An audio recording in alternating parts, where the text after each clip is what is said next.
keeping halfway decent time now, so we're doing good. I can actually see it. Well, that's probably so, but that's okay. Anyway, we're studying in Joshua, the first chapter. Last week, if you'll remember, we kind of introduced the book, and the first couple chapters that we're going to be working on is pretty much God's charge to Joshua, and that's what we were talking about last week when we ended up with verse 5, and then today we're going to start with verse 6, and he's going to continue to exhort Joshua in the things that he needs to do, and a lot of good information in here, and some I think interesting things that maybe we haven't thought about before. So before we go any further, I'd like for Jeff, if you would, to lead our minds in prayer. Almighty Father in heaven, we humbly bow before you. We thank you for this day of life you've given us, Father. We thank you for the opportunity to come here and learn your word, to worship you. We ask, Father, that you be with us as we listen and read your word. Help us, Father, to apply the lessons to our lives that we may be better servants. We ask, Father, that you be with Brother David and all the teachers here this morning, that they may divide your word rightly. And we ask all of these things in Jesus' name. Amen. All right, so let's look at verse 6. Be strong and of good courage, for unto this people shalt thou divide for an inheritance the land which I swear unto their fathers to give them. So here God is exhorting Joshua on the basis of his promise that he made back in verse 5 we talked about last week. And he tells him to be strong, and he tells him to be courageous, because he's going to be the leader and he's going to be setting the example. And if he is strong and courageous, it's going to kind of filter down to the rest of the people. And really, this is the same exhortation that Moses gave him back in Deuteronomy, the 31st chapter, verse 6.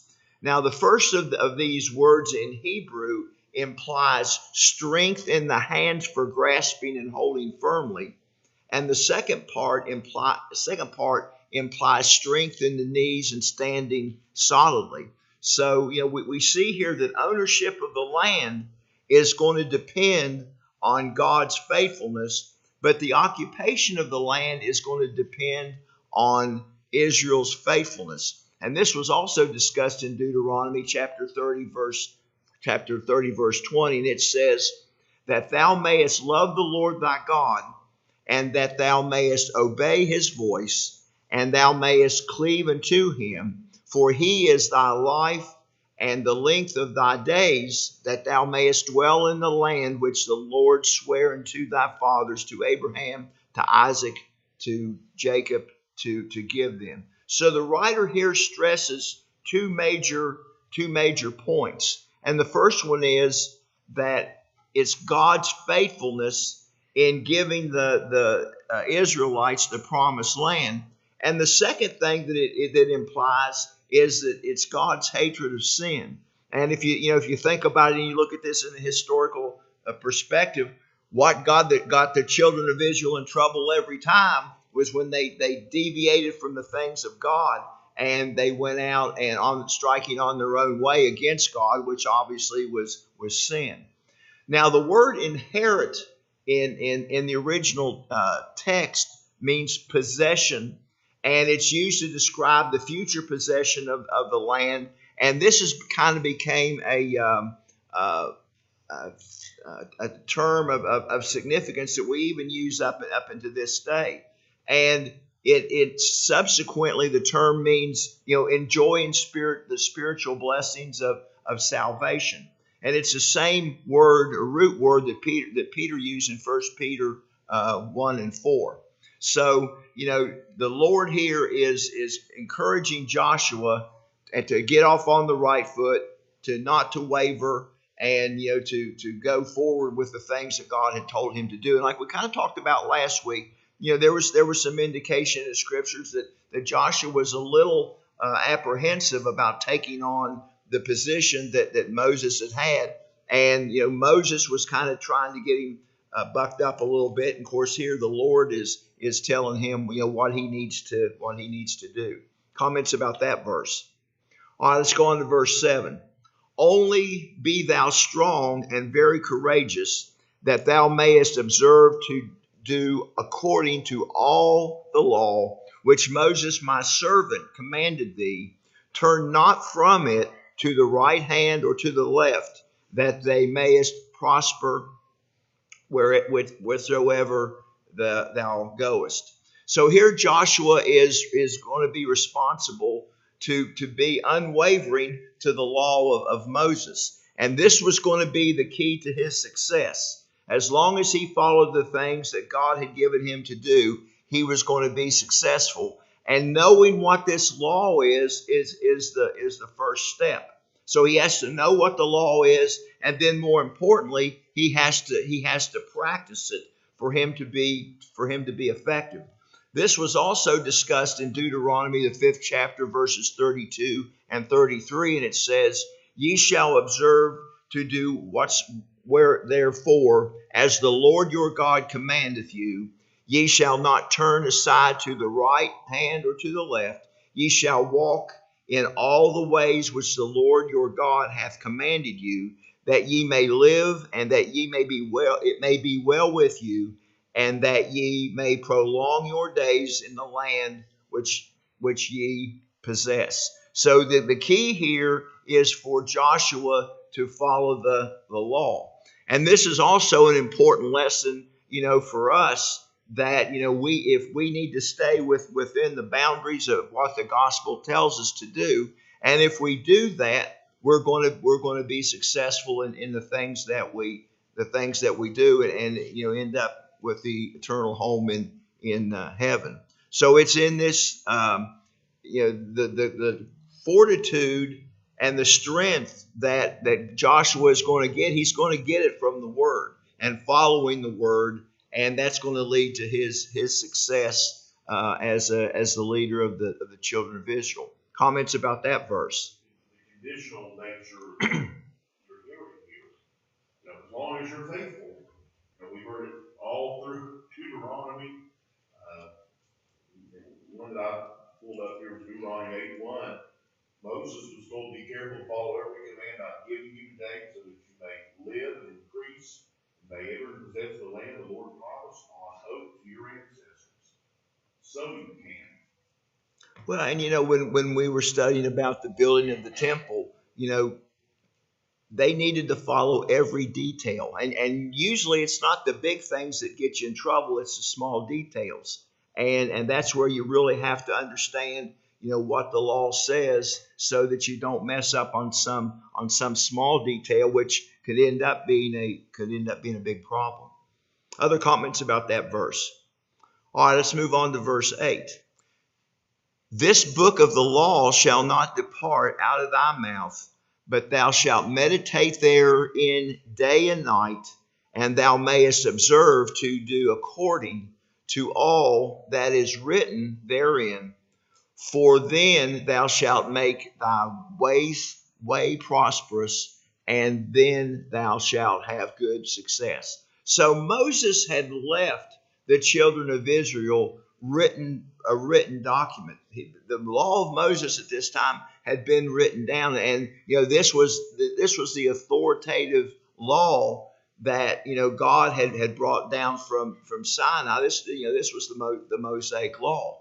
And the Lord commanded Joshua to keep this word in mind constantly, so that he would remember his responsibilities under God and find encouragement to keep them. And this is the same thought that is reflected in Psalms, the first Psalms, verse 2, and Isaiah 59 and 21. So the phrase "from your mouth" refers to the custom of muttering while saying and reflecting. Now, the Hebrew word that's used here, that's translated meditate in our translation, literally means to mutter. And when one continually mutters God's word to himself, he is constantly thinking about what it is. Now, meditation does not mean that we're doing speculation about the law, like the Pharisees happen to indulge in. They like to have theoretical conversations and that type of thing. But from a practical standpoint, it's muttering the scriptures and muttering the things that and constantly thinking about what the law is saying, keep it in your heart and keeping it in in your mouth, and so that your hands will do what's supposed to be done. So such mode of employing it would be followed if he did this by the blessings that God was going to bestow. So we should never view Bible study and memorization as ends to themselves. You still have to apply these things and rightly divide the word and carry the things out. You can have the gospel memorized. You can have the Bible memorized, but if you're not carrying out the things that said, it's just memorizing things. And the actions are what's important, and understanding what you're doing. When I was studying this, I was kind of thinking, I test new EMT students, and we've got this checklist that we're supposed to use to make sure that they know how to assess the patient. And they can go through, and man, they got that thing memorized. I'm just checking them things off like crazy. And I get to the end and say, what's wrong with the patient? And you can see the little minds working, and they'll start thinking about the scenario, and then they'll start blurting things out. Well, that's great, but the thing about it is they're blurting out the wrong things.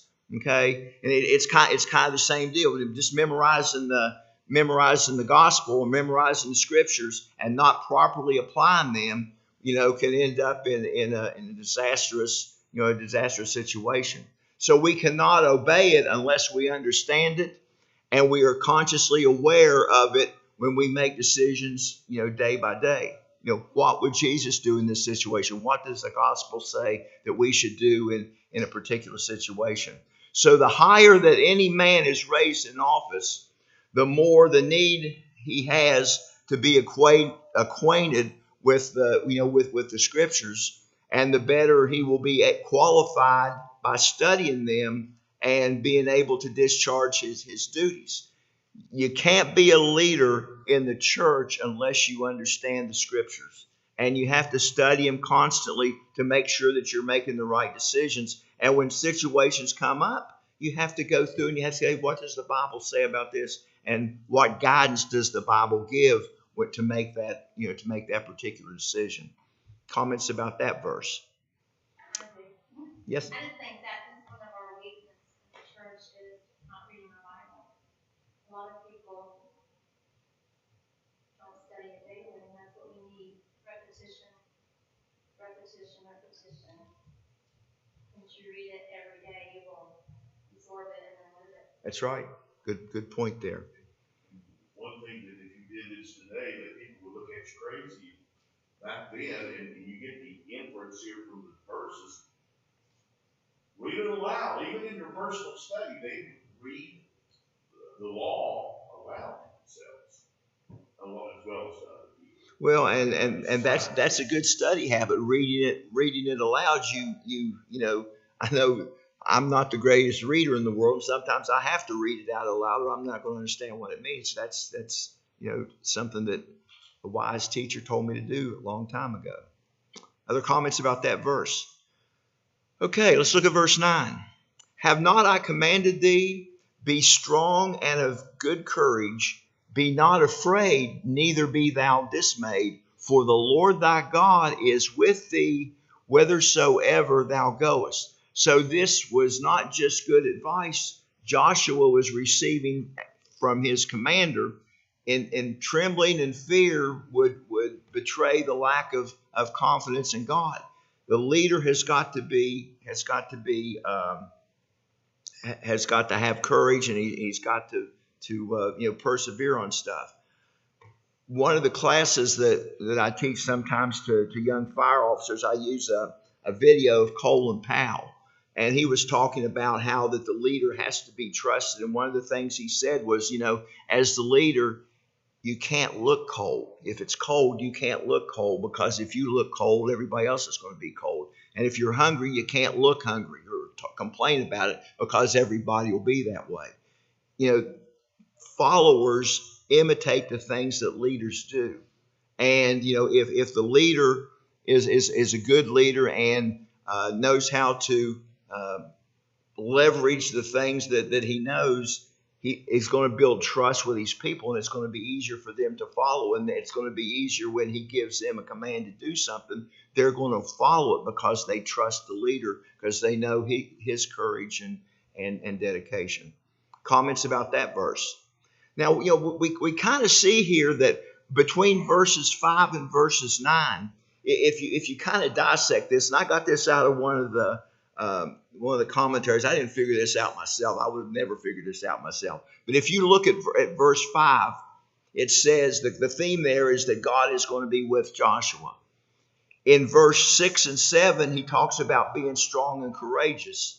And then in verses 7, it talks about success. And then it talks about, following the law. And then he reiterates about following the law and being successful, and then being strong and courage. He has told him what he's going to tell him. He tells him, and then he repeats it. He wants to get this point across to Joshua that he needs to be strong and he needs to be courageous. And the Lord is going to be with him here in verse 9 if he does that.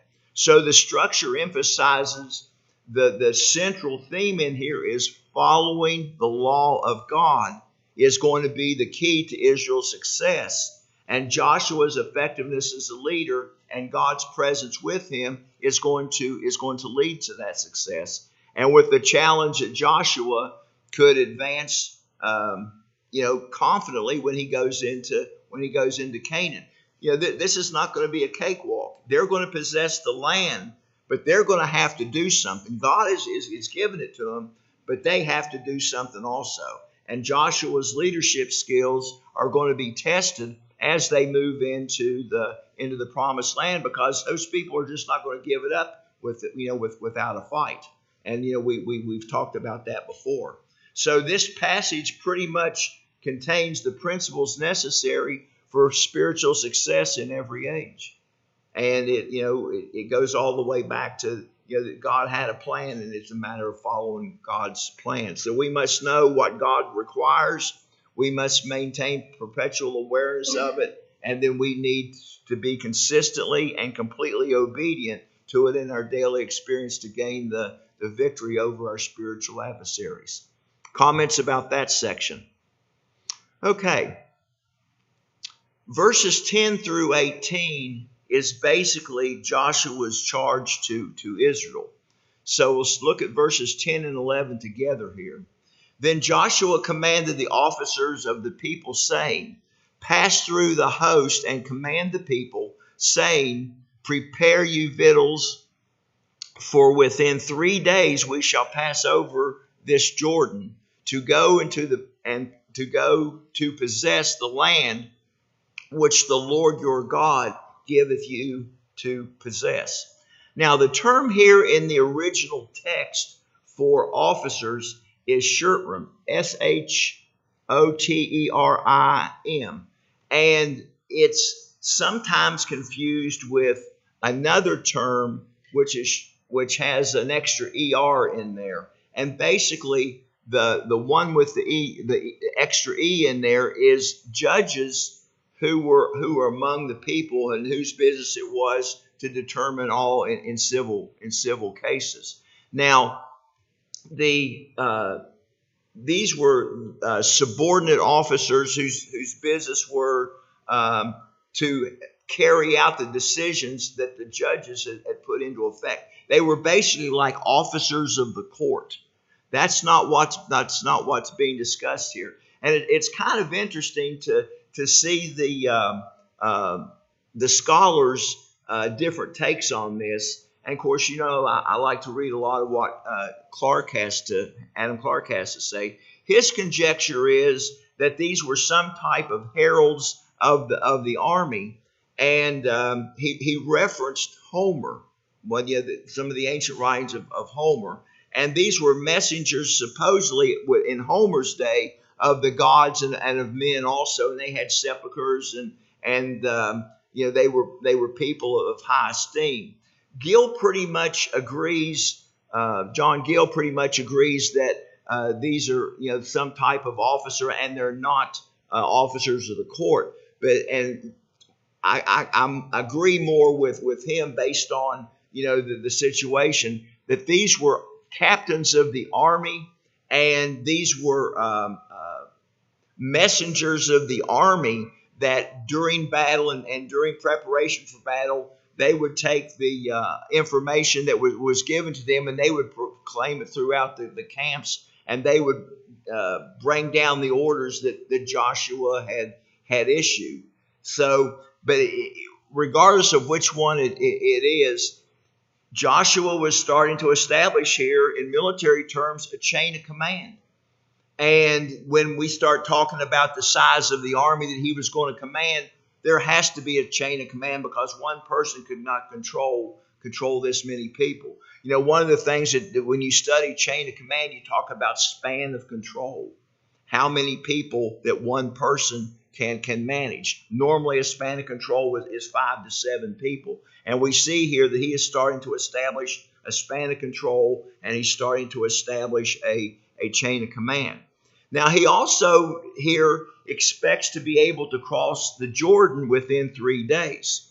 Now, the geography of the Jordan River, it wanders about 200 miles to go about 65 miles from the Lake of Galilee to the Dead Sea, and it drops about 600 feet below the sea as it goes down.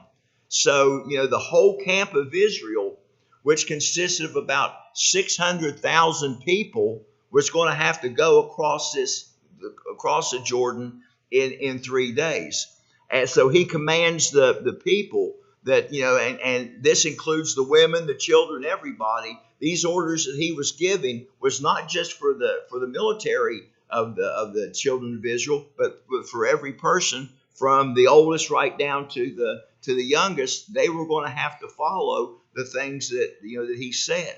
So one of the things he tells them here is they need to prepare food. They need to prepare the things that's necessary for them to make this particular journey.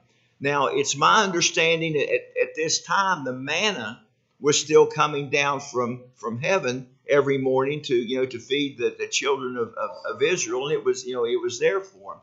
But this wasn't going to cease until they entered into the land, into the promised land. But it was going to cease then. So it was important that they get everything ready for their journey: the food, the clothing, the arms that they were going to need to fight the battles with. And most of these things they already had, because if you'll remember, when we were studying in the Old Testament before and talking about the Exodus, they got a lot of these things from Egypt and the people that they had conquered, and they had brought them along with them. So it wasn't something that they were going to have to go out and forage for. It was there. They just had to prepare for the move that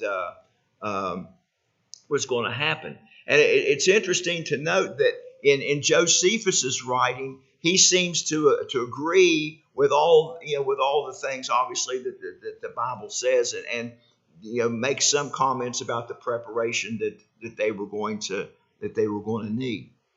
So now comes the time for the 3 days to pass over the Jordan. And when you read some of the ancient writings about this, there's a little bit of conflict about when these 3 days started, and getting a real good timeline together versus the time that Joshua sent out the spies. Joshua gave these orders, and Joshua executed the plan of crossing the river Jordan. So the goal of all of this was to possess the land which God had given them, and he told them that they need to possess it. And it's the time they've wandered through the wilderness for 40 years, and now we're within 3 days of the time that all of this is going to take place. But again, it's there, but the children of Israel they're going to have to possess it themselves. They're going to win, but they're going to have to do something. Sure sign of Joshua's faith, though, was the thing he didn't tell him to do. Build a boat. Go start building boats. Right. He didn't do that. Another possibility on the idea of who Joshua was speaking. Go back to Deuteronomy 1:15. Moses said, "So I took the leading men of your tribes, wise and respected men, and appointed them to have authority over you as commanders of thousands, of hundreds and fifties and tens, as tribal officers." And there's your chain of command. There's your chain of command. Any other comments about through verse 11? All right, let's look at verses 12 and 13. And to the Reubenites and to the Gadites and half of the tribe of Messiah spoke Joshua, saying, Remember the words which Moses, the servant of the Lord, commanded you, saying, The Lord your God hath given you rest and hath given you this land. So he puts the Reubenites and this group pretty much in remembrance of the engagements that they had and arrangements that they had made with Moses. This goes back to Numbers, the 32nd chapter, starting with verse 20, when he granted them their portion on the east side of Jordan. So this starting with verse 20 in Numbers 32, it says, And Moses said unto them, If ye will do this thing, if you will go armed before the Lord to war, and will go all of you armed over Jordan before the Lord until it hath driven out the enemies from before him, and the land be subdued before the Lord, then afterwards ye shall return and be guiltless before the Lord and before Israel, and the land shall be your possession before the Lord. So, this was the charge that he gave them, back when Moses was still alive. So, God was going to give them rest from their travels, and he was going to give them a settlement that was going to be agreeable to their desires. And he's going to give them this land. However, getting the rest of the promised land, they're going to have to battle for it. And this is not something new for the children of Israel. They had to do battle in other times as they were in the wilderness and doing other things. So they were going to have to help the rest of the children of Israel eliminate the enemies that were in the promised land, the Amorites, the Moabites, and all the ites that were over there that were going to have to be restrained and be basically kicked out of their cities and stuff. Comments about that verse? All right, let's look at verse 14. Your wives, your little ones, and your cattle shall remain in the land which Moses gave you on this side of Jordan, but ye shall pass before your brethren armed, all the mighty men of valor, and help them. So it appears from Numbers 32 and 17, they were going to leave behind about 70,580 people there, and there was going to be about 40,000 that was going to pass over Jordan to assist the 9 tribes and half of the tribe to conquer the promised land. And we'll talk about this a little bit more in the 4th chapter. In Numbers 32 and 17, which talks about this again, it says, But we ourselves will go ready, armed before the children of Israel, until we have brought them into their place, and our little ones shall dwell in the fenced city because of the inhabitants of the land. So this is talking about the women and the children. They're going to stay behind, but they're also leaving a defense for them back in the place where they're left. So that was a smart move on their part. So many of the men of war are going to stay behind. And as the last census that was given in Numbers 26, the tribe of Reuben consisted of 43,730 men. The tribe of Gad, 450 or 40,500. The tribe of Messiah, 52,700, and half of that, which is 26,350, which is going to go across and assist in the battle. So you add this sum of the two other tribes, you're going to have about 110,580. Now, from Joshua 4 and 13, we learned that the tribe of Reuben and Gad and half the tribe of Satan, only 40,000 armed men were going to pass over Jordan to assist the brethren in taking the land, and consequently, the number of 70,580 men were left behind to defend the women, the children, and the flocks. And we can read about this in Joshua, the 4th chapter, verse 13, which I'm not going to read there. We'll get to that later.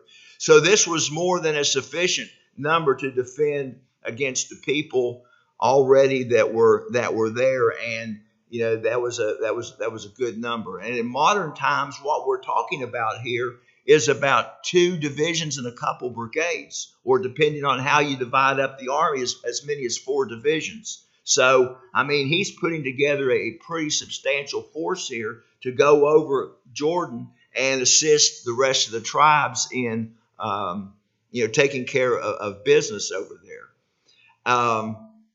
This armed that's talked about here, this is not only going in with arms, weapons, things along this, but this is also the way that they're going to march and the way that they're going to do their battle. This is a front or 5 in the front, and it's a particular method of marching, and it was a particular way that they arrayed their equipment, and the way that they whether they put their men in preparation for battle. Now, obviously, the battle that they did back then was not the same way that we do battle today, and good leaders knew exactly how to organize their people in such a way that they would do the maximum amount of damage to the enemy, but also take the minimum amount of casualties on their own side. So what we're talking about here when we talk about being armed, we're talking about is a military formation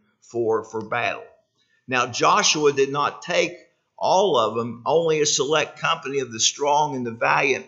For out of 130,000, he only took about 40,000 of his best people. So obviously he knew exactly what he was getting ready to do as far as the battle that was going to take place. And I'm sure that the providence of God was there also, giving him the mindset that he was going to need to be successful in the battle. This scenario here kind of reminds me of an old Western.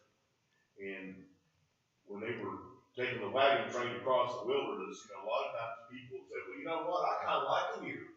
I'm going to stop here. You guys go on. Mm-hmm. And that's kind of what these 2.5 tribes did. They liked the land over on the east side of the Jordan, and they worked it out with Moses. But unlike in that Western, Moses said, you're going to go and help the others settle their land. Right. And take their land. Right. There's no stopping. There's no saying, okay, I'm satisfied. Now, in the Western, they can stop, and everybody else just goes on. No, not here. Everybody, it's a team effort. They have to take part in it. Right. And that was the Lord's plan.